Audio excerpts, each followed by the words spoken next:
오늘 주님께서 우리에게 주시는 말씀을 또 함께 읽도록 하겠습니다. 오늘 우리에게 주시는 주님의 음성입니다. 우리 함께 읽도록 하겠습니다. 시작. 그러나 노아는 여호와께 은혜를 입었더라. 내가 너희와 언약을 세우리니 다시는 모든 생물을 홍수로 멸하지 아니할 것이라. 땅을 멸할 홍수가 다시 있지 아니하리라. 하나님이 이르시되 내가 나와 너희 및 너희와 함께하는 모든 생물 사이에 대대로 영원히 세우는 언약의 증표는 이것이니라. 네, 우리 앉아주시기 바랍니다. 잠시 기도하겠습니다. 하나님 아버지 감사합니다. 오늘도 귀한 날 허락하여 주시고 또 이렇게 부르심의 자리에서 함께 예배를 드릴 수 있도록 인도하시니 감사합니다. 아버지 하나님, 드려지는 예배가 주님의 이름을 높이는 예배가 되게 해주시고 주님과의 온전한 사귐이 있는 예배가 되게 하여 주시옵소서. 이 시간 부족한 종 말씀을 들고 섰습니다. 사람의 말과 지혜로 증가하지 않게 해주시고 성령님의 능력과 나타나심으로 증가할 수 있도록 인도하여 주시옵소서. 예수님 이름으로 기도합니다. 아멘. 자, 우리가 지금 계속해서 창세기에 있는 말씀을 함께 나누고 있습니다. 이전과 다르게 창세기에 있는 말씀을 성부, 성자, 성령님의 관점에서 함께 나누고 있어요. 삼위일체 하나님의 관점에서 말씀을 나누고 있습니다. 말씀을 나누면서 첫 번째 우리의 삶의 이슈를 살펴봅니다.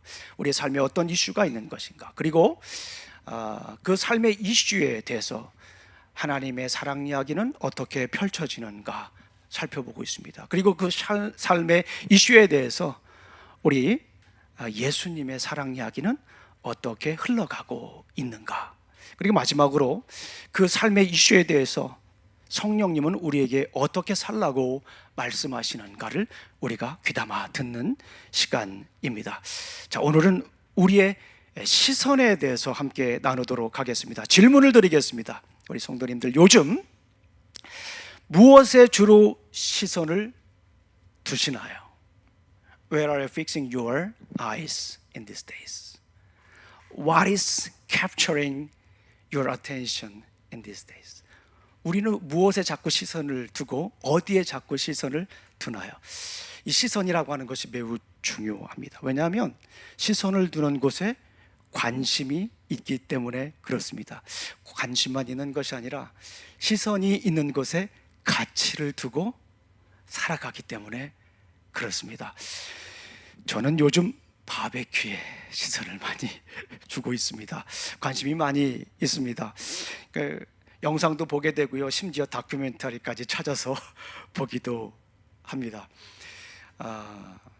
바베큐 용품에도 관심이 많이 있고요. 그래서 홈디포나 이런 데 가면 맨 먼저 어딜 가겠습니까? 바베큐 용품에 들려서 이렇게 오랜 시간을 보내기도 합니다. 바베큐 시선이 자주 가게 되다 보니까 바베큐를 잘하는 전문점도 자꾸 찾게 되더라고요. 여러분 아시겠지만 어스틴의 대표적인 음식이 뭡니까? 바베큐입니다. 놀라지 마십시오. 미슐랭 원스타 바베큐 전문점이 적어도 4개 이상은 있습니다. 저는 바베큐에 관심이 있다 보니까 한 달에 한 번씩 그 미슐랭 바베큐 전문점을 투어를 합니다. 여러 번 가는 건 아니에요. 목사님이 그냥 말씀 연구도 안 하고 매번 바베큐 집만 드는 것은 아니고요. 한 달에 한 번이라는 걸 꼭 기억해 주시기 바랍니다. 관심이 있으면 계속해서 시선을 두게 되고 거기에 가치를 두게 됩니다. 제가 바베큐에 관심이 있다 보니까 어느 도시를 가더라도 맨 먼저 찾는 곳이 어디겠습니까? 맨 먼저 눈에 들어오는 곳이 어디겠습니까? 바베큐 전문점이에요. 그래서 캔자스 시티에 가게 되면 유명한 또 바베큐 전문점이 있습니다. 혹시 관심 있는 분들은 저에게 여쭤보면 제가 또 알려드릴 의향도 있습니다. 그만큼 중요한 건 뭐냐면 우리의 시선은 우리의 관심과 관련이 있다는 거예요. 그리고 관심은 가치를 두게 하고 실행에 움직이게 한다는 거예요. 우리 성도님들은 요즘 어느 곳에 많은 시간 또 시선을 두십니까? 어떤 분들은 가방에 시선을 둘 수가 있어요. 관심이 많으면 가방 무엇을 살 것인가. 어떤 분들은 헤어스타일에, 어떤 분들은 신발에, 어떤 분들은 외투에, 어떤 분들은 주식에 관심을 많이 가지고 있을 수도 있습니다. 주식에 관심이 많은 분들은 매일 아침에 눈 뜨면 뭘 볼까요? 주식의 추이를 보겠죠. 어떤 분들은 자녀들의 교육에 관심이 많은 분들이 있습니다. 그런 분들은 대부분이겠죠. 자녀들의 관심에, 자녀 교육에 관심을 많이 갖고 이렇게 열심히 준비하기도 합니다. 어떤 분들은 말씀에 관심 있는 분들이 있어요. 대부분 우리 성도님들이라고 저는 생각을 하는데, 말씀에 관심 있는 분들은 말씀을 찾아서 말씀을 읽고 말씀대로 살려고 노력을 하죠. 찬양에 관심 있는 분들은 찬양을 찾아서 듣기도 하고요, 옛날 찬양도 듣기도 하고요, 요즘 젊은이들이 많이 부르는 찬양도 듣기도 하고요. 관심이 있으면 시선을 두게 되고 계속해서 듣게 되고 가치를 두고 실행하게 됩니다. 어떤 분들은 기도에 관심 있는 분들은 기도에 이렇게 관심을 두고 계속해서 연구도 하고 하기도 하고 응답받기도 하고 나누기도 합니다. 하나님의 관심이 많은 분들은 하나님의 시선에 오랜 시간을 두게 되죠. 오늘 성경 본문은 하나님에게 시선을 맞춘 사람이 있습니다. 하나님에게 시선을 고정한 사람이 등장합니다. 누구일까요? 노아입니다. 오늘 저희 교회 노아가 이렇게 방문을 했는데 오늘 성경 또 주 인물이 함께 나눌 인물이 노아입니다. 노아가 하나님에게 시선을 머물 때 어떤 일들이 일어났는지 오늘 우리가 함께 살펴보도록 하겠습니다. 그리고 우리가 눈앞의 문제나 불안한 미래, 세상의 자랑거리의 시선을 빼앗기지 않고 우리가 하나님에게 시선을 맞출 때, 우리가 하나님께 시선을 고정할 때 어떤 일들이 일어날지 우리 함께 오늘 살펴보도록 하겠습니다. 자, 노아는 하나님에게 시선을 둔 사람입니다. 우리 창세기 6장 8절 말씀을 함께 읽어보겠습니다. 저희 교회는 성경책을 가지고 와서 성경책을 피면서 이렇게 함께 봅니다. 창세기 6장 8절 말씀, 혹시 안 가져오신 분들은 잘 들으면 되겠습니다. 제가 읽어드리겠습니다. 우리 함께 읽겠습니다. 창세기 6장 8절 말씀을 함께 읽겠습니다. 시작. 그러나 노아는 하나님께 은혜를 입었더라. 아멘. 여러분들 잘 아시는 것처럼 노아가 살던 시대는 어떤 시대입니까? 죄악이 가득한 시대입니다. 그런데 이 죄악이 가득한 시대에 노아만큼은 하나님의 은혜를 입고 살았다라고 오늘 성경 말씀은 이야기하고 있습니다. 예배 실패한 사람들이 가득한 세상에서 노아만큼은 온전한 예배자였다라고 하는 거예요. 지난주에 우리가 노아에 대해서 말씀을 나누었습니다. 노아의 아버지가 누구였죠? 라멕. 노아의 아버지는 라멕이었어요. 라멕을 통해서 노아가 나왔죠. 중요한 것은 뭐냐면 창세기 5장을 보게 되면 셋의 족보가 나오는데 그 족보의 의미가 무엇이라고 했죠? 예배에 성공한 사람들의 가문을 쭉 얘기해주고 있다라고 하는 거예요. 그 노아의 가문에서 결국 라멕의 가문에서, 셋의 가문에서 노아가 나오는데 세상 사람들은 다 예배 실패하고 있는 그런 상황이에요. 그런 가운데 노아는 하나님께 은혜를 입었다. 이 말은 뭐예요? 노아는 삶으로 계속해서 예배를 드리고 있었다. 예배의 성공자였다.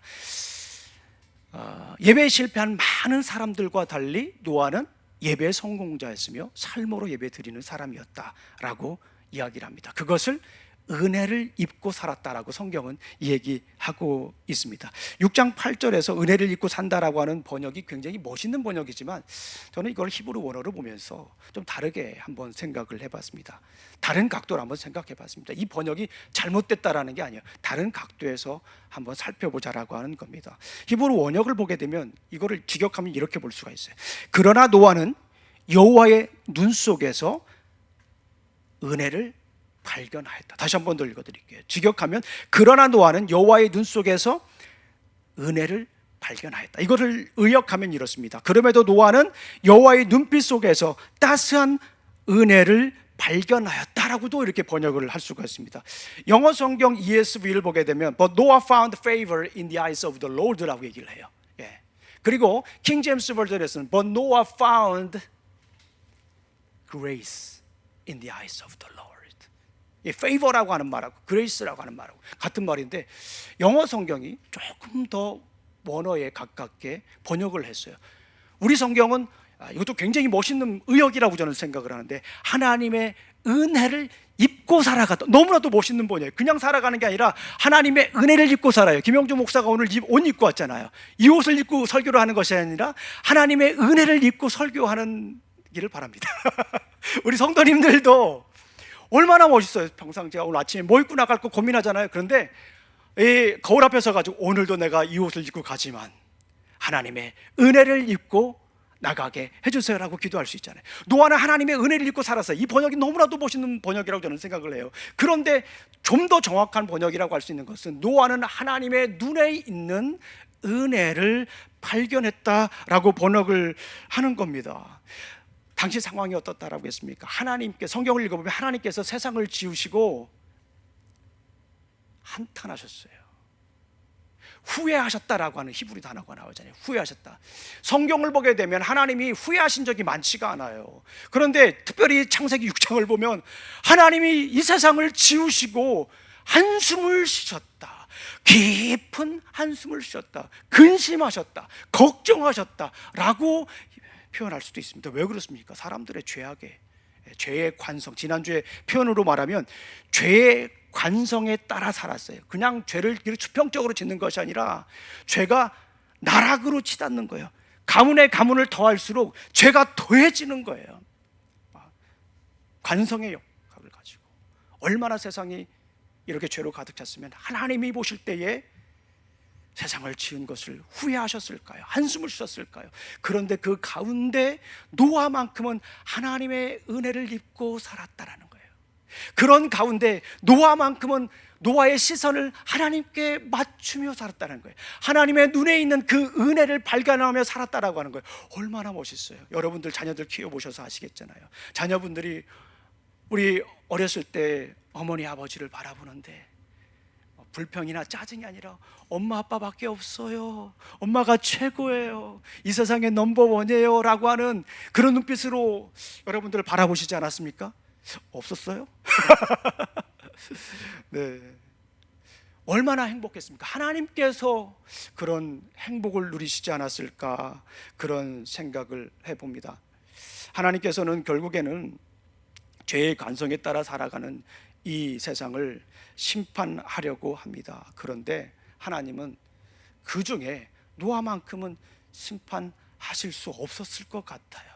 하나님의 은혜를 입고 살아가는데 날마다 시선을 자기에게 두며 살아가는데 그 은혜를 바라보며 살아가는데 심판할 수가 있겠습니까? 심판할 수 없는 그런 상황입니다. 하나님께서 그 노아를 통하여서 다시 한 번 더 세상에 소망을 품게 되는 것을 볼 수가 있습니다. 노아만큼은 하나님의 마음을 헤아린 사람이에요. 노아만큼은 하나님의 마음이 어떤지 아는 사람이었어요. 노아만큼은 하나님의 말씀에 순종하는 사람이었어요. 그걸 하나님이 알았어요. 하나님께 시선을 맞추면서 노아가 어떤 생각을 하는지 하나님은 너무나도 잘 알고 있었어요. 하나님의 은혜가 무엇인지 너무나도 잘 알고 있었어요. 그래서 노아만큼은 심판할 수가 없었습니다. 하나님의 심판이 물을 통해서 시작이 됩니다. 그러나 노아만큼은 심판할 수가 없었어요. 노아에게 뭐라고 얘기를 합니까? 방주를 만들라라고 얘기를 합니다. 세상 사람들이 볼 때는 이해할 수 없는 일이에요. 도저히 납득이 되지 않는 그런 상황입니다. 그러나 노아만큼은 하나님의 은혜를 입고 살았기 때문에, 시선을 하나님께 두며 하나님의 은혜를 늘 발견하며 살았기 때문에 노아만큼은 하나님의 말씀에 순종을 했습니다. 노아가 이렇게 방주를 짓습니다. 얼마 지나지 않아서 세상은 물로 가득 차게 됩니다. 노아의 가족만큼은 살아나죠. 여기서 방주라고 하는 것을 우리가 한번 잠깐 살펴볼 필요가 있습니다. 방주라고 하는 것은 무엇이에요? 하나님의 구원을 얘기를 합니다. 죄 가운데 하나님께 시선을 맞추고 살아간 노아의 가족은 구원을 받습니다. 그런데 이 방주라고 하는 히브리 언어가 참 은혜가 많이 돼요. 테바라고 하는데요, 이거는요 동력이 없는 배, 엄격히 말하면 상자를 얘기를 합니다. 궤를 얘기를 합니다. 노도 없는 거예요. 돛도 없는 것이에요. 방주에서 어떻게 살아갈지를, 구원받은 사람이 어떻게 살아갈지를 얘기를 해줍니다. 생각을 한번 해보세요. 세상은 물로 가득 찼어요. 방주 안에 탔습니다. 그런데 돛이 있습니까? 없죠. 누가 없습니다. 더군다나 모터가 단 동력이라고 하죠. 동력이 있습니까? 없습니까? 동력이 없는 거예요. 자기 마음대로 할 수가 없는 거예요. 하나님만 의지하며 살아가야 되는 거예요. 하나님을 의지할 때 하나님께서 완전히 보호해 주신다라고 하는 그런 믿음으로 살아갈 수밖에 없는 그런 상황이에요. 노아는 하나님께 말씀에 순종했기 때문에, 하나님께 시선을 맞췄기 때문에 하나님께서 노를 주지 않아도, 하나님께서 돛을 주지 않아도, 하나님께서 닻을 주지 않아도, 하나님께서 엔진을 주지 않아도 하나님의 보호하심을 의지하며 살아갈 수 있었던 거예요. 또 하나, 여러분들 잘 아시는 것처럼 이 방주의 특징이 뭐가 있습니까? 창이 어디에 있죠? 옆에 있습니까? 아니요, 위에 있죠. 위에만 있어요. 아마도 저는 그렇게 생각을 합니다. 그것을 통해서 빛이 좀 들어가서 광합성 작용도 하고 메타볼리즘도 하고 포로센티즘 하고 이러려고 주신 거일 수도 있어요. 예. 그런데 중요한 건 뭐냐면, 노아가 계속해서 하나님을 바라보며 살아갈 수 있는 창을 열어주었다. 저는 개인적으로 그렇게 생각을 합니다. 어떻게 생각하세요? 네, 김영중 목사의 해석이 좀 다르다고 생각할 수도 괜찮습니다. 저는 이 본문을 보면서 그렇게 생각을 해요.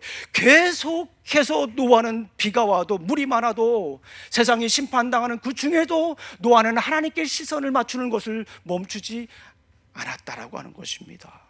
그렇게 살아가는 노아에게 하나님께서는 어떻게 하십니까? 시선을 계속 맞추는 노아에게 하나님께서는 언약을 맺습니다. 그게 여러분들 잘 아시는 것처럼 노아의 언약에, 무슨 언약입니까? 무지개 언약이다라고 볼 수가 있어요. 오늘 말씀을 한번 같이 읽어보겠습니다. 창세기 9장 11절과 12절 말씀이에요. 창세기 9장 11절과 12절 말씀을 우리 한번 천천히 읽어보도록 하겠습니다. 시작. 내가 너희와 언약을 세우리니 다시는 모든 생물을 홍수로 멸하지 아니할 것이라. 땅을 멸할 홍수가 다시 있지 아니하리라. 하나님이 이르시되 내가 너희와 함께하는 모든 생물 사이에 대대로 영원히 세우는 언약의 증거는 이것이다라 말씀하시면서 무지개 언약을 세우십니다. 오늘 말씀을 보니까 생육하고 번성하여 땅에 충만하라 라고 이렇게 말씀을 하고 있어요. 근데 이 말씀 우리 어디서 많이 들어본 말씀 아닙니까? 그렇죠. 천지 창조할 때 1장에서 했던 말씀이, 하나님께서 이 세상을 바라보는 관점을 우리 볼 수가 있어요. 하나님께서 세상을 리셋하는 거예요. 지금 우리 컴퓨터 바이러스 감염되면 다시 이거 리셋해야 되잖아요. 그죠? 하나님께서 세상을 지금 리셋하시는 거예요. 하나님께서는 이 언약을 세우시면서 다시 시작하려고 하시는 거예요. 죄송합니다. 아담과 맺었던 그 언약이 지금 파괴된 상황이죠. 실패로 돌아갔어요. 그런데 하나님께서는 다시 노아를 통해서 그 언약을 갱신하는 상황이다라고 볼 수가 있어요. 하나님 처음 가셨던 세상을 향한 사랑을 결코 포기하지 않으셨음을 보여주는 은혜의 선언이다라고 볼 수가 있습니다. 또한 다시는 온 땅을 물로 멸하지 않겠다는 증표를 하늘의 무지개를 통해서 두시면서 모든 생물과 더불어 영원한 평화의 언약을 맺으셨습니다. 노아 한 사람에게 머물렀던 하나님의 따뜻한 은혜의 시선은 단순히 심판을 면하는 것을 넘어서 온 피조 세계의 완전한 회복과 변함없는 약속으로 풍성하게 확장되는 것입니다. 예수님은 이 말씀에 대해서 어떻게 하실까요? 예수님은 어떠셨습니까? 노아의 방주 태반은 장차 우리를 구원으로 인도하실 참된 방주이신 예수 그리스도를 분명하게 보여줍니다. 우리 베드로전서 3장 20절과 21절 말씀을 한번 보도록 하겠습니다. 이 노아의 방주는 예수님을 얘기하는 거예요. 우리를 구원하실 예수님을 얘기를 하고 있다는 거예요. 그거를 베드로라고 하는 우리 사도가 너무나도 명확하게 설명을 해주었습니다. 베드로전서 3장 20절과 21절 말씀 너무나도 중요한 말씀이에요. 우리 함께 천천히 한번 읽어보겠습니다. 시작. 그 영들은 옛적에 노아가 방주를 짓고 있는 동안에 곧 하나님께서 아직 참고 기다리실 때에 순종하지 않던 자들을 멸하는 것입니다. 그 방주에 들어감으로써 물에서 구원받은 사람은 겨우 8사람뿐이. 그것은 지금 여러분을 구원하는 침례를 미리 보여준 것입니다. 침례는 육체의 더러움을 씻어내는 것이 아니라 예수 그리스도의 부활을 힘입어 선한 양심을 가지려고 하나님께 드리는 호소입니다. 이 본문은 공부하는 사람들의 입장에서 보면 너무나도 어려운 본문이고 또 논쟁도 굉장히 많은 본문입니다. 그런데 핵심은 분명해요. 베드로는 노아의 방주 사건을 통해 침례와 연결시키는 것을 볼 수가 있습니다. 노아의 방주는 구원자이신 예수님을 미리 보여준다라고 볼 수가 있어요. 홍수의 물이 어떻습니까? 홍수의 물은 아까도 말씀을 드렸지만 심판과 구원을 의미해요. 죄악으로 가득 찬 이 세상에 대한 정화 혹은 심판을 얘기를 합니다. 그리고 거기서 끝나는 것이 아니라 구원을 얘기를 하잖아요. 노아 방주가 있잖아요. 그 방주를 통해서 그 방주가 가도록 인도한 것이 결국에는 무엇입니까? 물이잖아요. 그러니까 물이라고 하는 것은, 노아의 방주 사건에서 물이라고 하는 것은 심판과 구원을 얘기를 해요. 정화와 구원을 얘기를 합니다. 그리고 우리 침례 받지 않습니까? 오늘날 우리가 침례 받는 게 무엇을 의미합니까? 들어가는 것은 무엇이에요? 예수님과 함께 죽는 거예요. 예수님의 십자가를 의미하죠. 물에 들어갔다가 다시 나오는 것은 무엇을 의미합니까? 예수 그리스도와 함께 사는 것을 이야기를 하는 거예요. 그게 침례의 정신이지 않습니까? 역시 침례도, 물로 하는 침례도 정화와 구원을 얘기한다는 거예요. 이 본문에서 얘기하는 건 아주 분명해요. 그런데 중요한 것은 뭡니까? 여기에서 결국 얘기하는 것이 아까 처음에 말씀드렸듯이 예수님은 우리의 구원자입니다. 방주는 누구를 의미하는 거라고요? 구원자 예수 그리스도를 의미한다라고 볼 수가 있습니다. 우리 베드로전서 3장 18절 말씀을 다시 한번 읽어보겠습니다. 베드로전서 3장 18절 말씀, 20절과 21절 바로 전에 예수님에 대해서 얘기하기 때문에 제가 더 이렇게 설명을 드릴 수가 있는 거예요. 베드로전서 3장 18절 말씀을 보면 그리스도께서도 단번에 죄를 위하여 죽으사 의인으로서 불의한 자를 대신하였으니 이는 우리를 하나님 앞으로 인도하려 하심이라. 베드로는 심판의 거센 물결을 막아선 십자가 사랑을 선포했다라고 볼 수가 있습니다. 예수님께서는 친히 십자가에서 우리가 받아야 할 심판의 거친 파도를, 거친 물결을 온몸으로 받아내셨습니다. 그리고 우리를 안전한 폭우로 인도하셨다라고 하는 내용이에요. 거친 파도가 우리에게 닥쳐와야 돼요. 그런데 그 거친 파도를 우리가 탈 수 있도록, 오히려 날아오를 수 있도록 예수 그리스도께서 이미 십자가에 못 박혀 돌아가셨다라고 하는 거예요. 우리가 인생을 살아가다 보면 얼마나 많은 거친 파도가 있습니까? 예기치 못하는 파도가 있습니까? 심지어 어떤 때는 파도도 아닌데 잠깐 일렁이는 물에 우리는 지레 겁먹고 넘어지기도 하지 않습니까? 그런데 이 본문을 보면서 우리는 깨달아야 돼요. 인생의 거친 파도가 몰려와도 이미 예수 그리스도께서 그 거친 파도를 온몸으로 맞아주시고 막아주셨다라는 거예요. 우리 이런 찬양이 있어요. 거친 파도 날 향해 와도 주와 함께 날아오. 이 정도 하면 같이 따라 하시는데 거친 파도 날 향해 와도 주와 함께 날아오르리. When the oceans rise and thunders roll, I will soar with you above the storm. 아멘. 우리가 올라설 수 있는, 파도를 탈 수 있는, 오히려 파도를 타고 더 앞으로 나아갈 수 있는 길은 예수 그리스도께서 우리를 위해 십자가에 못 박혀 돌아가셨기 때문에 그렇습니다. 그렇다면 우리는 어떻게 살아야 합니까? 오늘 우리에게 주시는 성령님의 음성은 무엇일까요? 우리의 시선을 주님께 고정하는 것입니다. 우리 따라해 보겠습니다. 우리의 시선을 주님께 고정하자. 어려운 말 아닌데 우리 성도님들 다시 한번 해보겠습니다. 시작. 우리의 시선을 주님께 고정하자. 너무나도 잘 아는 우리 성경 말씀이 있습니다. 히브리서 12장 2절 말씀, 연초가 되면 우리 성도님들 카톡에 히브리서 12장 2절 예수만 바라보자 라고, 예수님을 바라보자 라고 하는 그런 글도 꽤 있습니다. 우리 히브리서 12장 2절 말씀을 제가 읽어드릴게요. 그러므로 이렇게 구름대와 같이 수많은 1절입니다. 수많은 증인이 우리를 둘러싸고 있으니 우리도 갖가지 짐과 얽매이는 죄를 벗어버리고 우리 앞에 닥친 다름질을 참으면서 달려갑시다. 믿음의 주여 온전케 하신 예수 그리스도를 바라보라라고 말씀을 하고 있습니다. 세상에는 우리의 시선을 빼앗아가는 것들이 참 많아요.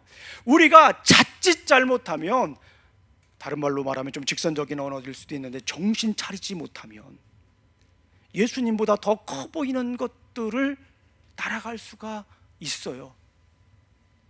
그것에 시선을 고정하며 그것에 시선을 오래 두며 살아갈 수 있다라고 하는 거예요. 얼마나 많은 유혹들이 있습니까? 우리 이미 살펴봤지만 창세기 1장과 2장에서 하나님이 사람을 만드셨는데 하나님의 형상으로 만들었어요. 3장에는 어떻겠습니까? 1장에서 2장에서 다스리라고 했는데 3장에 가면 우리는 인류 최초의 비극을 보게 됩니다. 다스리라고 했는데 오히려 다스림을 받고 있지 않습니까? 뱀의 다스림을 받고 있어요. 그런데 그 뱀이 하는 말이에요. 이거 먹으면 하나님과 같이 된다라고 하는 거예요. 얼마나 많은 유혹들이 있습니까? 얼마나 많은 말의 변조, 거짓말들이 우리를 현혹합니까? 예배 시간에는 목사님 저는 절대 현혹되지 않습니다, 유혹되지 않습니다, 미혹되지 않습니다라고 하지만 우리의 삶이 그렇게 녹록치 않아요. 정신줄 잠깐 놓게 되면 유혹하고 현혹하고 미혹하는 이들이 다가옵니다.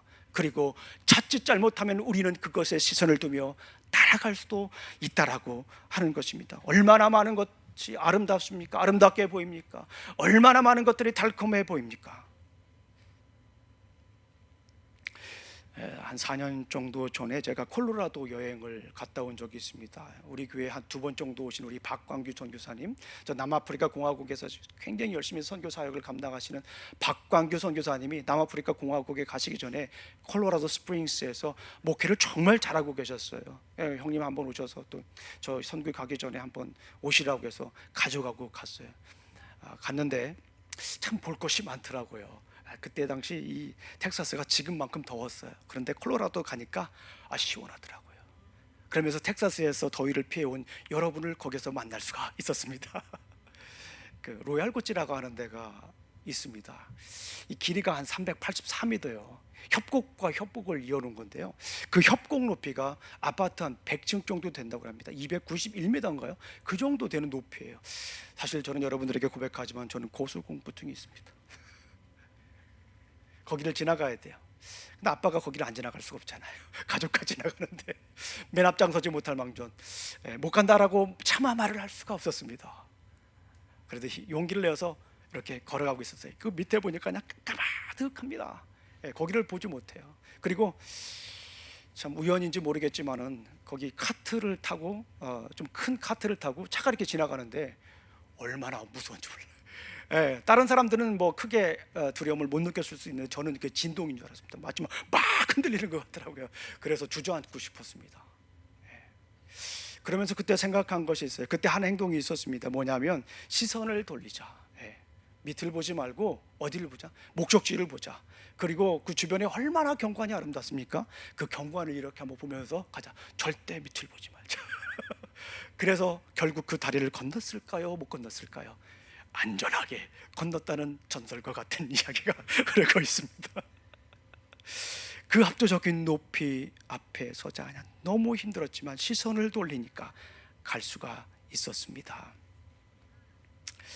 베드로가 풍랑을 가르고 바다 위를 걸어갈 때 어떻습니까?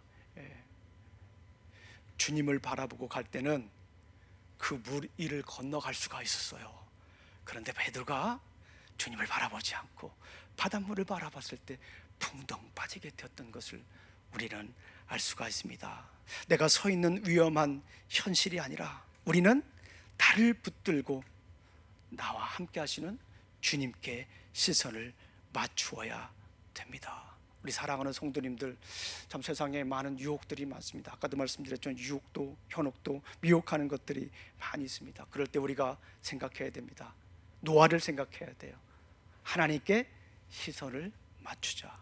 하나님 눈에 있는 은혜를 발견하자. 그래서 김영중 목사가 한번 이렇게 생각을 해봤어요. 믿음이라고 하는 것은 하나님의 얼굴을 보는 것이다. 영어로 말하면 faith is to see God's face.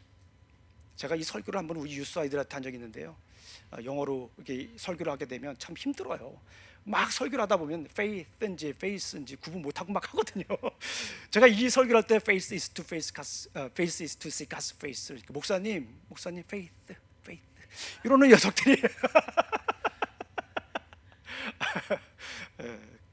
어쨌거나 우리가 이 세상을 살아가면서 정말 우리 시선을 어디에 두어야 됩니까?